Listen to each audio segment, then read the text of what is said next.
环视了。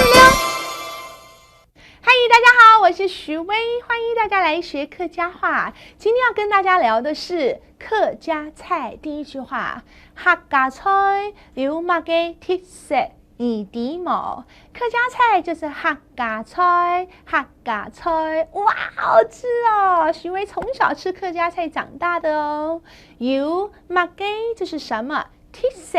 特色就是特色，你知道吗？哦，爱迪就是我知道，鹹就是很咸，油就是很油，香就是很香，又咸又油又香。錯嘛，这是对吗？那個錯其實是我們國字的着色的着，就是中到的意思。哎，我猜中了嗎？這是對嗎？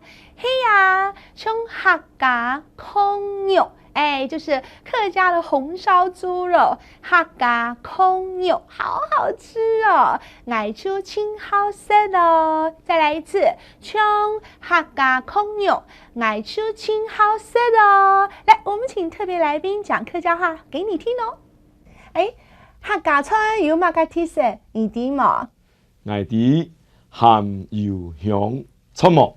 嘿呀，种个油鸡鸡的客家控肉，真好食咯！